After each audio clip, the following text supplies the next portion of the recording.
The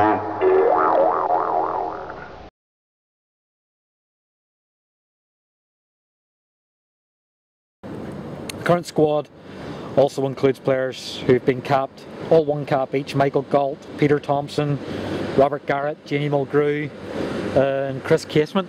They've all had one cap each as the train goes past. That's coming out of Adelaide Station heading for Great Victoria Street. Peter Thompson's pretty much the hero of the squad here now at the moment. He's scored 152 club goals for Linfield over his career. Paul Munster is probably the most exotic player they've got at the club. He has been all over the world playing football: Canada, Scandinavia. Probably most famously he played for Slavia Prague, although he only had about 2 or 3 appearances for them. But Linfield have had a lot of very, very famous players in their time playing here. Guys like Billy Scott and Billy Lacey, very famous on Merseyside. Before First World War, Scott won an Irish Cup winners medal, an English FA Cup winners medal in 1906.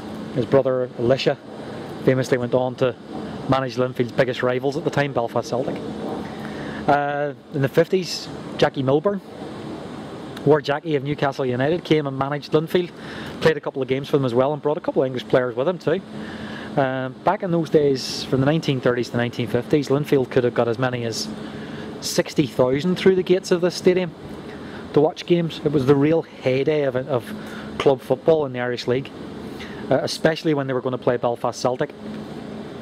And unfortunately that was a meeting between two teams that eventually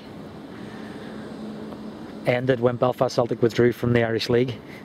It was always very tempestuous, and it falls back onto Linfield's support.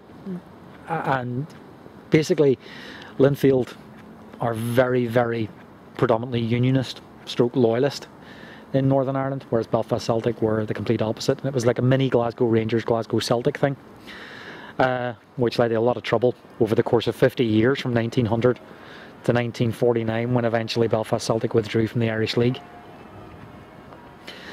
Linfield have never apologised for their Protestant support, and why should they? They're an ethnic team, very much like any other ethnic team around anywhere in the world.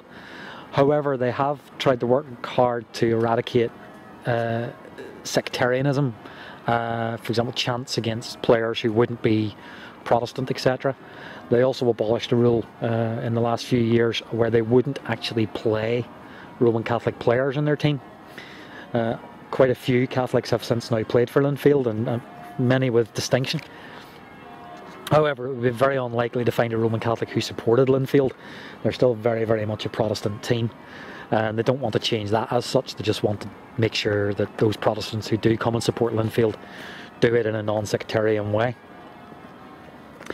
As far as the club goes, they've done as much as any club can do to do that, you know, but they'll never drive that out of the fans. The fans are what they are, and that's all there is to it. They're Linfield fans. Some of the songs that they'll sing here can be classed as overtly sectarian, but Linfield do what they can to drive it out, but there's not much they can do, really. The 4 sides of the ground themselves, this is the railway end that we're at now, which, as you can see, has been demolished, as we said. Built in the 1930s just as a terrace. It was eventually seated, and if you look at old television pictures of matches at Northern Ireland games or Irish Cup finals and things like that, that was when it was usually populated. Those yellow railings that are still there, that's pretty much all that's left of the railway end now. That took you down into the terrace in front of it. The stand behind was just wooden benches and a barrel roof. Only the frame remains now. It was redeveloped in the 1960s, which is when this retaining wall would have been built. And that was when the seats, etc. were put in. And then it was deemed basically unfit for human use about 5 or 6 years ago, and then finally pulled down. Used to have the scoreboard up on the roof of it, so it'll be interesting to see what they build now in place of this. Unfortunately, they've parked that digger right in the way, so behind it you can see what's known as the value cab stand. It was the Cop originally, although if you know the story of Spy and Cop and how it got its name, you'll know that nobody from Northern Ireland, from Ireland at all, took part in that battle in South Africa. It's just taken its name from other cops from around the world. It was the Alex Russell stand for a couple of years, named after a 1960s Linfield goalkeeper, but they've changed that back now and just called it the Value Cap stand and a sponsorship deal. That was built late 1990s. Before then it was just a wide open cop. That's what I remember when I was a kid, big wide open terrace. Then it's the North Stand. The North Stand was built in 1983. I don't have any great recollections of what was there before then because I never set foot in it, but I can remember going into the North Stand in its heyday. It's just in the process of being re-roofed at the moment. There was some problems with the roof, and it's pretty much as it is, it is. It's very popular in Northern Ireland internationals, probably the most popular part other than the Cop. The bit you can't see, or maybe might get a chance to see if I come down this way, is the South Stand.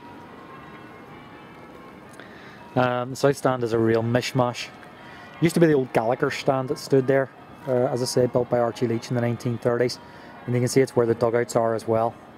That's where I was hoping to maybe get in today, but unfortunately there's nobody here. South Stand, that red part over in the distance there, that's where the away fans congregate at internationals. So if you ever come here to support another country against Northern Ireland, that's where they'll put you. You find Northern Ireland fans are, without bias, very, very good supporters. They've come from having a reputation of, again, like Linfield fans, being sectarian in the 1970s and 80s through the Troubles.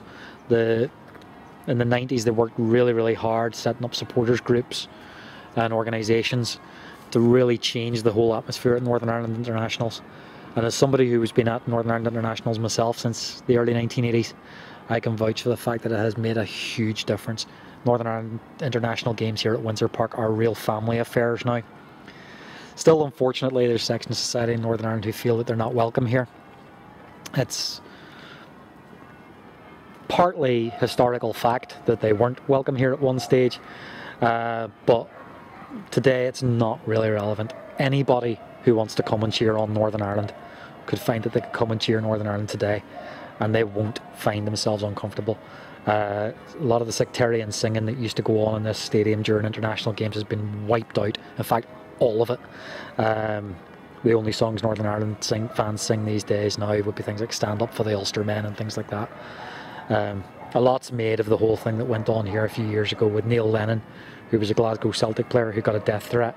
But as any Northern Ireland fan will tell you, it was one phone call from one person, and we have no idea whether it was a Northern Ireland fan or not. So it's whether you choose to believe that Northern Ireland fans are decent fans or not will dictate that one.